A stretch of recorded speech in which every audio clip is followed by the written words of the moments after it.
Good morning. আজ আমি চলে এসেছি আরেকটা ডিআইওয়াই করতে।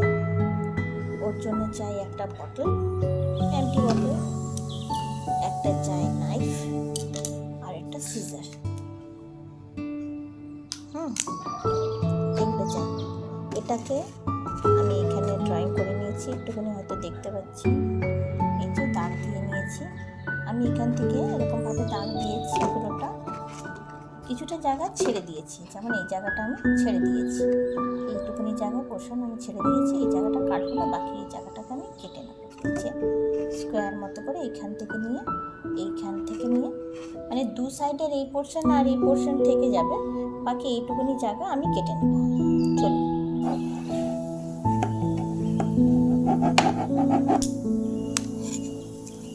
এইখানটা আমি কেটে নিয়েছি তো, এই জায়গাটা এখন এখান থেকে আমি কাঁচি দিয়ে কেটে নেব। কাঁচি দিয়ে হলে আমার সুবিধা হবে। আমি বুঝতে পারছি না, এখন আমার ক্যামেরাটা স্ট্যান্ড নেই তো, আমি বুঝতে পারছি না আমি ঠিক দিকে কাটছি কি ভুল দিকে কাটছি।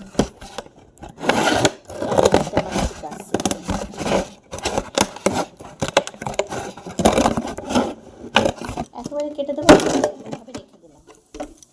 এরকমভাবে রেখে দিলাম। ঠিক আছে, এই যে দাগ দেওয়ার জায়গাটা আমি এরকমভাবে কেটে নিয়েছি। আবার এই নিচের দিকটাও এরকমভাবে, বোঝা যাচ্ছে, এরকমভাবে আমি কেটে নেব।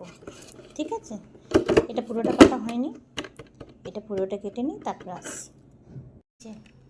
এরকম হয়ে গেছে জিনিসটা, আমি ঠিক দেখাতে পারছি কি, এটা এই যে এরকমভাবে পোর্শনটা বার করে নিয়েছি। আর এইটা এই যে এইখানটা স্ট্যান্ড মতো আছে, এইখানটা ধরা মানে জয়েন্ট আছে, কিন্তু বাকি এই জায়গাটা ইয়ে হয়ে গেছে।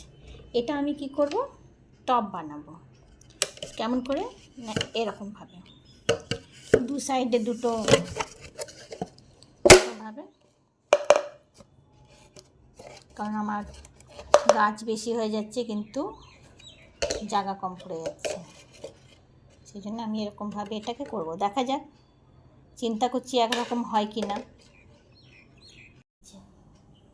আর দুটো ডিআইওয়াই করা হয়ে গেছে, দুটো গাছ লাগানো হয়ে গেছে, দু সাইডে দুটো গাছ রয়ে গেছে। এমনিতে আমাদের কী হয়, আমরা এই সাইডটা ব্যবহার করি, এই সাইডটাকে মানে হয় না যেহেতু ফেলে দিই, তো একটুখানি নিচের দিকে কিছু সেরকমভাবে দিয়ে করলে, এটা যেমন আমি একটুখানি বোতলের ছিপিটাকে টাইট করে দিয়েছি যাতে সব জল না বেরিয়ে যায়, এতে জল বেরোবে, আর এটাতে একটা ফুটো করেছি যাতে এক্সট্রা জল বেরিয়ে যায় বলে। তো কেমন লাগছে আপনাদের?